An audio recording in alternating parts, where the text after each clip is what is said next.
Hello class 8 students, this is your science teacher Agri Marawat. So we have been doing reaching the age of adolescence. So in the last video we have talked about what is adolescence and puberty. So I hope you have uh, seen that video. If not, watch it again. By the time before continuing, I just tell you about what adolescence and puberty is. Adolescence क्या है और puberty क्या है. तो adolescence क्या है, वो period हमारी बॉडी हमारी लाइफ में जिसमें हमारी बॉडी में बहुत सारे चेंजेस होते हैं. अब वो चेंजेस होते होते होते होते ये सारी पूरे पीरियड को हम एडोलसेंस कहते हैं. और जब ये चेंजेस होते होते आपके पूरी तरह से आपकी बॉडी में बहुत सारे बदलाव ले आते हैं, तो आप पहुंच जाते हैं प्यूबर्टी की स्टेज में. वो प्यूबर्टी की स्टेज क्या है? प्यूबर्टी की स्टेज वो है जिसमें आपकी बॉडी में बहुत सारे चेंजेस जो आए हैं उसकी वजह से आप रिप्रोडक्टिवली कैपेबल बन जाते हैं. मतलब आप रिप्रोड्यूस कर सकते हैं आपकी बॉडी. ठीक है, तो प्यूबर्टी की एज वो है. So now continue how and why this adolescence have so many changes. Adolescence की एज में आपकी बॉडी में इतने सारे चेंजेस क्यों आते हैं? सो ये जो चेंजेस आते हैं वो आते हैं हार्मोन्स की वजह से. हार्मोन्स क्या हैं? हार्मोन्स कुछ केमिकल्स हैं जो हमारी बॉडी में रिलीज़ होते हैं. ठीक है, और ये रिलीज़ होते हैं कुछ एंडोक्राइन ग्लैंड से. एंडोक्राइन ग्लैंड्स कुछ पर्टिकुलर साइट्स हैं हमारी बॉडी में जहाँ से हार्मोन्स रिलीज़ होंगे. अब एंडोक्राइन ग्लैंड क्या है उससे पहले ये समझ लेते हैं. तो एंडोक्राइन ग्लैंड्स या कुछ सेल्स या टिश्यू या कोई ऑर्गन हो सकता है जिसके अंदर हार्मोन बन रहा है. ठीक है, तो वो जो हार्मोन है वो हार्मोन को अपनी टारगेट साइट तक पहुंचाना होता है. टारगेट साइट कौन सी है? जहाँ पे ये हार्मोन अपना काम करेगा. ठीक है, हर हार्मोन का एक स्पेसिफिक काम होता है. वो काम किस जगह पे करेगा? जो उसकी पर्टिकुलर जहाँ पे उसको काम करना है ना. जैसे कि खाना कहाँ बनेगा? किचन में बनेगा, वो उसकी पर्टिकुलर साइट है. वैसे ही हर हार्मोन की एक पर्टिकुलर साइट है जहाँ पे उसने काम करना है, तो वो उसकी टारगेट साइट है. ठीक है, तो एंडोक्राइन ग्लैंड को अपना हार्मोन अपनी टारगेट साइट तक पहुँचाना होता है. अब उसके पास यहाँ से सिक्रीशन करने के लिए ये हार्मोन को सिक्रीशन सेल से या फिर ग्लैंड से टारगेट साइट तक पहुंचाने के लिए कोई डायरेक्ट पाइपलाइन नहीं है. तो वो कौन सा रास्ता पकड़ता है? वो रास्ता पकड़ता है ब्लड का. ठीक है, तो वो क्या करता है, अपने हार्मोन को ब्लड में डाल देता है. ब्लड में डाल दिया. अब ब्लड तो हर जगह जाता है हमारी बॉडी में, बट हार्मोन ब्लड से उसी जगह पे जाके जाएगा जहाँ पे टारगेट साइट है. मतलब टारगेट सेल जो आपका होगा या फिर जहाँ पे हार्मोन को अपना काम करना है वहीं पे जाके रुकेगा. ठीक है, कुछ और भी ग्लैंड्स होती हैं एंडोक्राइन ग्लैंड के अलावा जिन्हें हम बोलते हैं एक्सोक्राइन ग्लैंड. वैसे आपके कोर्स में नहीं है तभी मैं आपको थोड़ा सा बता देती हूँ उसके बारे में. एक्सोक्राइन ग्लैंड्स ऐसी ग्लैंड्स होती हैं जो सेम वो भी कुछ बनाती हैं सिक्रीशंस अपनी साइट पे, और वो टारगेट सेल तक पहुंचाना होता है. बट उनके पास अपने टारगेट सेल तक पहुंचने के लिए एक पाइपलाइन होती है, इंडिविजुअल पाइपलाइन. ऐसे समझ लो कि अपनी इंडिविजुअल रोड है. ठीक है, तो वो अपना हार्मोन उस रोड से ही पहुंचाती है टारगेट सेल तक. उसे ब्लड में नहीं डालना पड़ता. जबकि एंडोक्राइन ग्लैंड के पास अपनी पर्सनलाइज्ड रोड नहीं है, तो वो किसका रास्ता लेंगी? वो ब्लड में डालने कि ब्लड जा अपनी टारगेट सेल तक पहुंचा दे. ठीक है, तो एंडोक्राइन ग्लैंड्स क्या हो गई, जो अपने हार्मोन्स को ब्लड में डाल देती हैं ताकि वो अपनी टारगेट साइट तक पहुंच सके. और इन्हें डक्टलेस ग्लैंड भी कहते हैं. डक्टलेस मतलब डक्ट मतलब पाइप. और मैंने बताया था एक्सोक्राइन ग्लैंड जो होती हैं उनमें डक्ट होती है, मतलब पाइप उन्हीं में होता है. इसमें कोई पाइपलाइन नहीं है, इसलिए डक्टलेस ग्लैंड बोला इसे. ठीक है, बात समझ आई. तो हार्मोन दोबारा से देख लेते हैं. हार्मोन क्या है? हार्मोन केमिकल सिक्रीशंस हैं जो कि आपकी बॉडी में अलग अलग टाइप के चेंजेस लेके आते हैं. ठीक है, और ये एंडोक्राइन ग्लैंड से बनते हैं. एंडोक्राइन ग्लैंड क्या है वो अभी हमने देख लिया. तो आपकी बॉडी में बहुत सारी एंडोक्राइन ग्लैंड्स हैं. कुछ आपके एनसीईआरटी में दे रखी हैं. एक है pituitary gland, thyroid gland, adrenal gland, pancreas, ovaries, testis.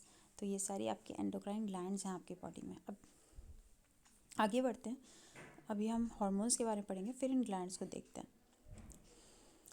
तो अभी हार्मोन्स के कुछ पर्टिकुलर करेक्टरिस्टिक्स होते हैं. ठीक है, कुछ पर्टिकुलर करेक्टर्स हैं. तो वो क्या करेक्टर्स हैं? हार्मोन्स क्या है, एक मैसेंजर की तरह काम करेंगे. मतलब एक इन्फॉर्मेशन लेके जाते हैं. तो जो जिस साइट पे वो बन रहे हैं, एंडोक्राइन ग्लैंड में बन रहे हैं, ठीक है, और उन्हें टारगेट सेल तक पहुंचना है। टारगेट सेल में जाके काम करेंगे, तो काम करेंगे कैसे जब तक इन्फॉर्मेशन नहीं होगी। जैसे कि मैं टीचर हूँ, मुझे आप तक अपने आप लोगों को एजुकेशन देनी है, ठीक है। अब अगर मेरे पास कंटेंट ही नहीं आया कि आप कौन सी क्लास के हैं, आपको क्या पढ़ाना है, तो मेरे पास कोई इन्फॉर्मेशन ही नहीं है, तो मैं आपको नहीं दे सकूँगी ना वो चीज़, मैं आपके साथ काम नहीं करवा पाऊँगी आपसे। Same as it is hormones के साथ भी है। हॉर्मोन्स को जो आपके हर बॉडी में काम हो रहे हैं, ठीक है, वो इन हॉर्मोन्स की वजह से होते हैं। ये इनके पास इन्फॉर्मेशन होती है कि कब कब क्या क्या करवाना है, ठीक है। तो हॉर्मोन्स मैसेंजर्स की तरह एक्ट करते हैं, मैसेज लेके जाते हैं पर्टिकुलर साइट्स तक और सिग्नल्स ट्रांसपोर्ट करते हैं एक सेल से दूसरे सेल तक, ठीक है। ये बनते कहाँ हैं? ये लिविंग सेल में बन सकते हैं या फिर टिश्यू या ऑर्गन, ठीक है। और इन्हीं को हम क्या कहते हैं? ग्लैंड्स बोलते हैं। जहाँ जिस जगह पे भी हार्मोन बनेगा उसे ग्लैंड कहा जाएगा, ठीक है, और स्पेसिफिकली एंडोक्राइन ग्लैंड। और जिन जगहों पे जाके अपना काम करते हैं वो भी कोई सेल, टिश्यू या ऑर्गन कोई भी हो सकता है, और इसे बोलेंगे टारगेट साइट, ठीक है। जो हार्मोन्स होते हैं उनके एक्शन जो है, उनका जो काम है वो बहुत स्लो होता है बट लंबे टाइम के लिए रहता है। काम करने में धीरे हैं बट जो काम करेंगे वो लंबा और टिकाऊ रहेगा, ठीक है। अच्छा, अब ये जो काम करवाते हैं ये या तो काम करवा सकते हैं या काम को रोक सकते हैं, दोनों ही कर सकते हैं, ठीक है। तो या तो एक्सेलरेट करेंगे, एक्सेलरेट मतलब बढ़ाना, काम को इंक्रीज़ कर देना, जो भी काम हो रहा है उसको और ज़्यादा बढ़ा देना, या फिर उसको इनहिबिट कर देना मतलब रोक देना, ठीक है। दोनों में से कुछ भी हो सकता है, हर हार्मोन के अपने अपने फंक्शन है। चलिए आगे बढ़ते हैं। तो सबसे पहली ग्लैंड जो हम देखेंगे वो पिट्यूटरी ग्लैंड है। अभी हमने यहाँ पे देखा था पिट्यूटरी ग्लैंड को सबसे ऊपर, ठीक है, हमारे हेड में दिखाई दे रहा है। एक्चुअली हेड में भी कहाँ पे? ब्रेन में होता है ये, ठीक है, ब्रेन के बिल्कुल नीचे, ब्रेन में नहीं होता, ब्रेन के नीचे होता है, ठीक है। तो बिल्कुल ब्रेन के साइड में है। मतलब ब्रेन का काम क्या है? हमारी पूरी बॉडी को कंट्रोल करना। पिट्यूटरी ग्लैंड का काम है जो दूसरी ग्लैंड्स हैं, ठीक है, जो दूसरी ग्लैंड्स हैं ये दिख रहे हैं यहाँ पे भी, थायराइड ग्लैंड है, एड्रिनल ग्लैंड है, ओवरीज हैं, टेस्टिस है, पेंक्रियाज है, तो ये सारी ग्लैंड्स, ठीक है। पिट्यूटरी ग्लैंड एक्चुअल में मास्टर है, ठीक है। ये बताएगी कि थायराइड ग्लैंड को अपना काम कब करना है, ये बताएगी कि एड्रिनल ग्लैंड को अपना काम कब करना है, पेंक्रियाज को कब काम करना है, ओवरीज को अपना काम कब करना है, और टेस्टिस को अपना काम कब करना है, मतलब अपने हॉर्मोन्स कब रिलीज़ करने हैं। ये सारे thyroid, adrenal, pancreas, ovaries, testis, ये इन सबको कब पता चलेगा? जब सिग्नल पिट्यूटरी देगी तभी ये अपने हॉर्मोन्स बना पाएंगे या हॉर्मोन्स को रिलीज़ करेंगे, ठीक है। तो इन सारी ग्लैंड्स पे किसने कंट्रोल रख रखा है? Pituitary gland. जैसे हमारी ब्रेन हमारी पूरी बॉडी पे कंट्रोल करता है, ठीक है। ब्रेन ही तो लंग्स का फंक्शन करवा रहा है, ब्रेन ही हार्ट का फंक्शन करने के लिए सिग्नलिंग दे रहा है, स्टमक का, हर चीज़ का कंट्रोल किसने ले रखा है? आपके ब्रेन ने ले रखा है। वैसे ही पिट्यूटरी ने दूसरे ग्लैंड्स का कंट्रोल ले रखा है, ठीक है। तो पिट्यूटरी ग्लैंड क्या है? आपकी बॉडी में प्रेजेंट होती है ताकि ये आपकी बॉडी को कंट्रोल कर सके, दूसरे जो एंडोक्राइन ग्लैंड्स के हार्मोन्स का प्रोडक्शन है उसको कंट्रोल करके रख सके, और ये दोनों में ही प्रेजेंट होता है, मेल्स और फीमेल्स दोनों में। इसको हम मास्टर ग्लैंड भी कहते हैं। मास्टर मतलब सबसे ऊपर, ठीक है, जो दूसरों पे अपना हुक्म चला रहा है। तो पिट्यूटरी भी यही काम कर रहा है, ठीक है। अच्छा, होता कैसे है काम यहाँ पे? इस फ्लो डायग्राम से देखिए, हार्मोन्स जो है वो पिट्यूटरी से आपके निकल रहे हैं, ठीक है, और ये हार्मोन्स पिट्यूटरी से निकल के टेस्टिस में जाते हैं और ओवरीज में जाते हैं, ताकि और जाएंगे और उनको बताएंगे कि हाँ अब आपको काम करना है। तो टेस्टिस क्या रिलीज़ करती है? टेस्टोस्टेरोन, ठीक है। ओवरीज क्या रिलीज़ करती है? एस्ट्रोजन।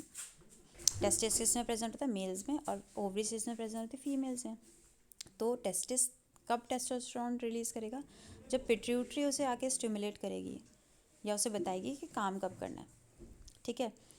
फिर जब टेस्टिस और एस्ट्रोजन मेल और फीमेल में रिलीज़ हो गए हैं तो वो ब्लड में जाएंगे, क्योंकि एंडोक्राइन ग्लैंड्स हैं ये, ब्लड में डाल देंगी अपने सिक्रीशन और वो अपने टारगेट साइट तक पहुँचेंगे, ठीक है।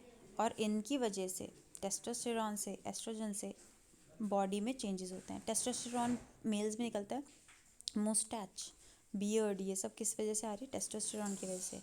फीमेल्स की बॉडी में जो चेंजेस आ रहे हैं वो किसकी वजह से आ रहे हैं? एस्ट्रोजन की वजह से, ठीक है। तो ये सब कब होता है? जब आपका प्यूबर्टी आपकी बॉडी में आ जाती है, ठीक है।